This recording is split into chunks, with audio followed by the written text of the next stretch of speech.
Terima kasih Tuhan, Kau Bapa yang baik.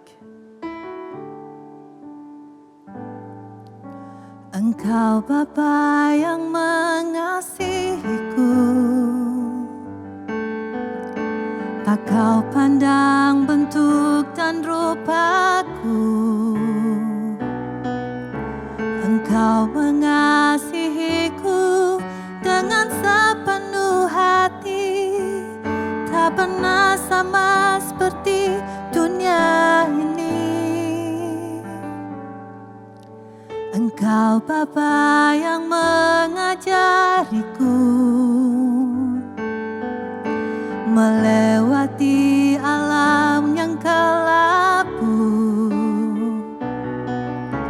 Kau yang buatku terbang bagaikan raja wali, mengatasi segala pencobaan.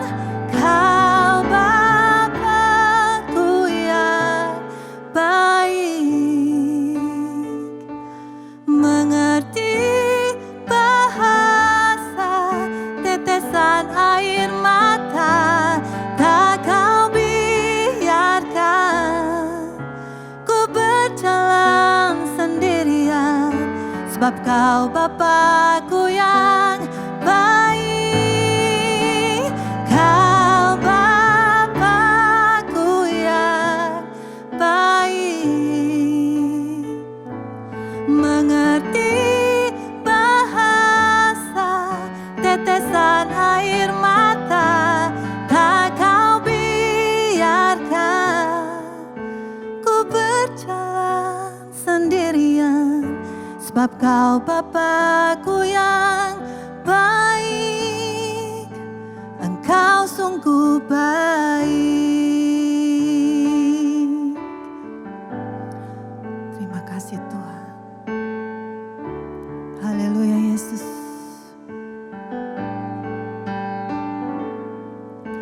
Engkau Bapa yang mengajariku melewati alam yang kelabu.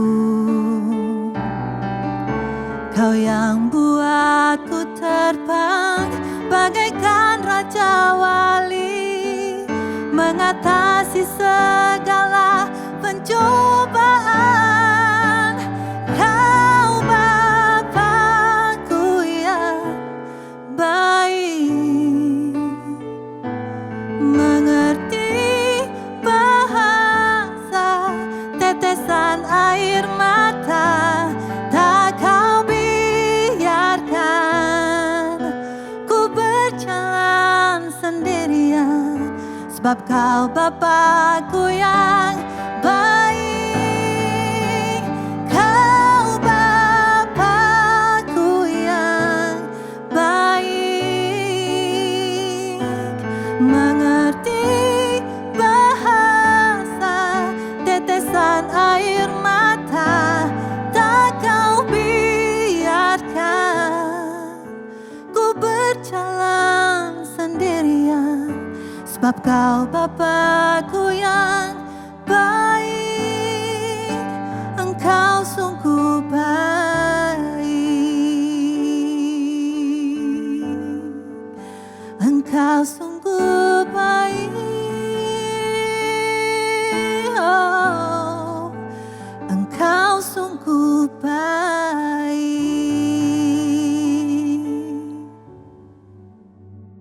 Shalom Bapak Ibu yang terkasih di dalam Tuhan Yesus. Kembali kita berjumpa dalam Rise Up. Saya percaya kita semua semangat dan antusias, dan kali ini kita akan masuk dalam sebuah kisah yang luar biasa yang Tuhan tuliskan bagi kita semua, diambil dari 2 Raja-Raja 18 ayatnya. Saya pilihkan 5-6. Latar belakang singkat dari dalam 2 Raja-Raja 18 ini adalah menceritakan tentang Raja Hizkia, seorang raja Yehuda yang hidupnya benar di hadapan Tuhan, di tengah bangsa yang justru mengalami kemerosotan rohani, sehingga Hizkia harus melakukan sebuah reformasi rohani dengan cara menghancurkan berhala, memulihkan penyembahan kembali kepada Tuhan satu-satunya yang berdaulat atas bangsa Israel, dan mengajak seluruh bangsa, seluruh umat untuk kembali taat kepada Tuhan. Saat yang sama, Yehuda itu menghadapi ancaman besar dari kerajaan Asyur yang sangat kuat. Tapi di tengah tekanan, himpitan, dan ketakutan, Hizkia itu memilih tetap percaya dan berpaut kepada Tuhan. Jadi 2 Raja-Raja 18 mengajarkan Tuhan mencari pemimpin yang berani hidup benar. Kebangunan rohani dimulai dari penghancuran berhala, dan iman sejati diuji saat tekanan datang. Kepercayaan pada Tuhan justru lebih kuat daripada kekuatan dunia. Mari kita masuk dalam pembacaan firman pada saat ini, diambil dari 2 Raja-Raja 18 ayatnya yang ke-5 sampai 6. Saya bacakan ayat 5-nya lebih dahulu. Ia percaya kepada Tuhan Allah Israel di antara semua raja-raja Yehuda, baik yang sesudah dia maupun yang sebelumnya. Tidak ada lagi yang sama seperti dia. Baik, melalui ayat yang kelima ini kita percaya, yang pertama adalah percaya kepada Tuhan. Ayat 15 yang menyatakan percaya kepada Tuhan adalah bicara tentang batah, artinya bersandar dengan sebuah perasaan aman, menaruh kepercayaan penuh.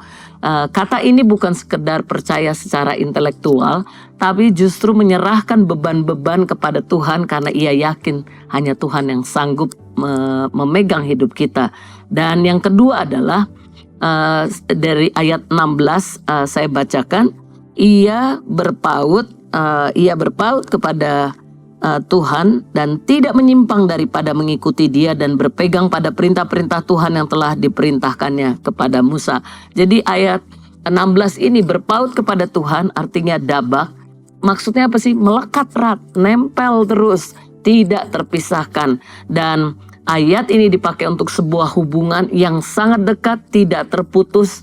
Dan itulah Hizkia yang mau memilih tetap percaya, tetap melekat kepada Tuhan tanpa kompromi. Dan yang menarik adalah kekuatan rohani lahir dari kedekatan yang konsisten dengan Tuhan. Hari ini apa sih yang kita mau pelajari? Karena ternyata aplikasi yang harus kita lakukan adalah maukah kita bersandar, menyerahkan semua kekhawatiran pada Tuhan.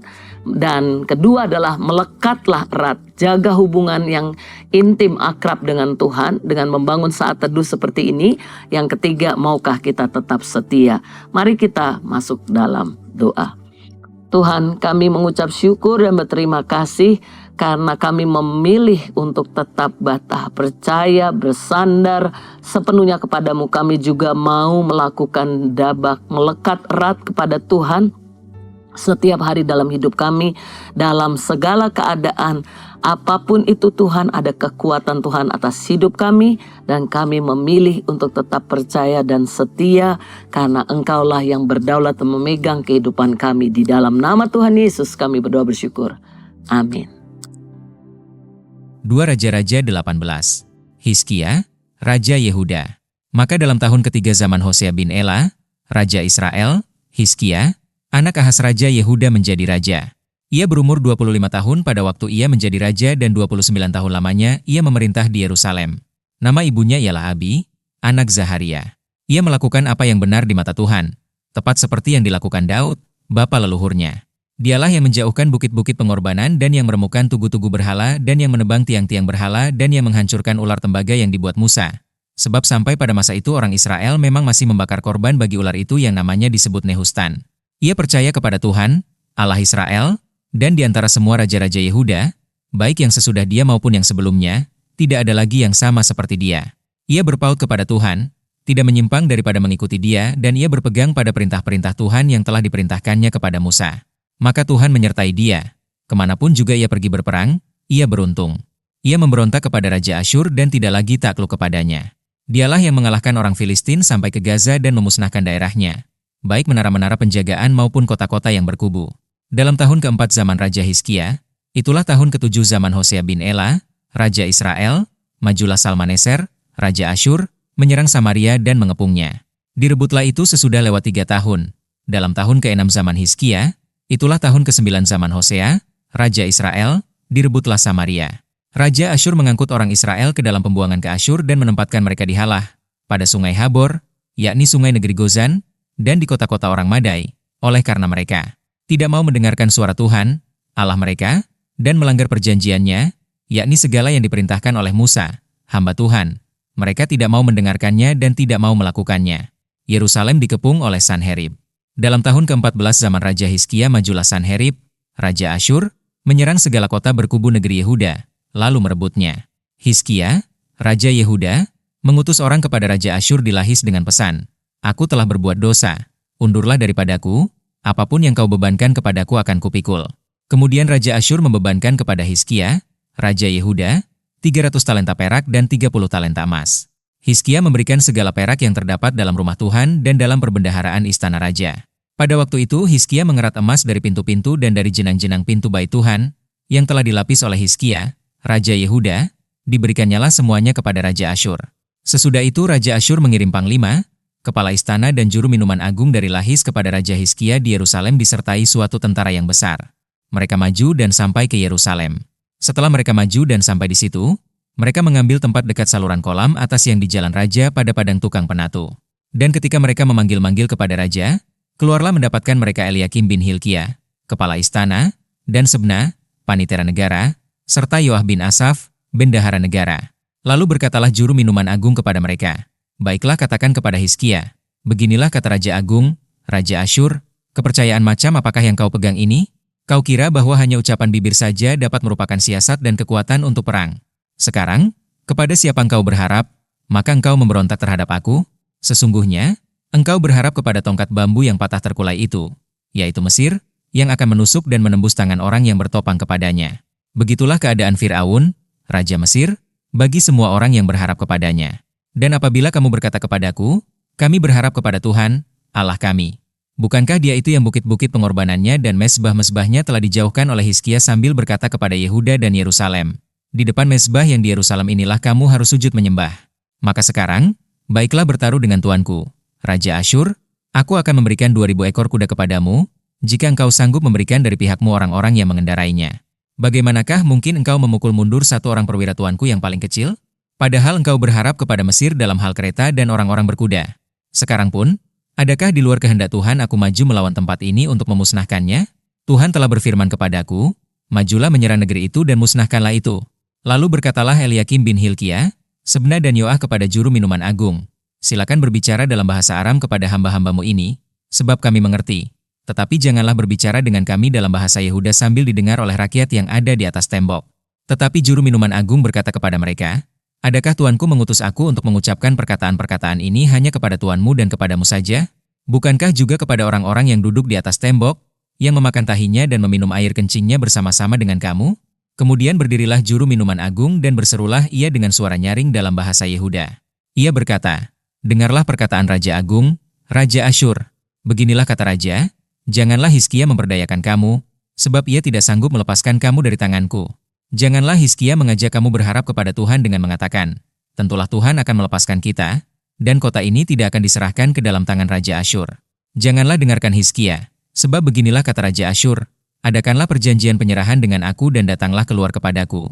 Maka setiap orang daripadamu akan makan dari pohon anggurnya dan dari pohon aranya serta minum dari sumurnya, sampai aku datang dan membawa kamu ke suatu negeri seperti negerimu ini, suatu negeri yang bergandum dan berair anggur, suatu negeri yang beroti dan berkebun anggur, suatu negeri yang berpohon zaitun, berminyak dan bermadu. Dengan demikian kamu hidup dan tidak mati. Tetapi janganlah dengarkan Hizkia, sebab ia membujuk kamu dengan mengatakan, Tuhan akan melepaskan kita. Apakah pernah para Allah bangsa-bangsa melepaskan negerinya masing-masing dari tangan Raja Asyur? Di manakah para Allah negeri Hamat dan Arpad? Di manakah para Allah negeri Sefarwaim, Hena dan Iwa? Apakah mereka telah melepaskan Samaria dari tanganku? Siapakah di antara semua Allah negeri-negeri yang telah melepaskan negeri mereka dari tanganku? Sehingga Tuhan sanggup melepaskan Yerusalem dari tanganku? Tetapi rakyat itu berdiam diri dan tidak menjawab dia sepatah kata pun. Sebab ada perintah Raja, bunyinya, jangan kamu menjawab dia. Kemudian pergilah Eliakim bin Hilkia, kepala istana, dan Sebna, panitera negara, dan Yoah bin Asaf, bendahara negara, menghadap Hizkia, dengan pakaian yang dikoyakan, lalu memberitahukan kepadanya perkataan juru minuman agung.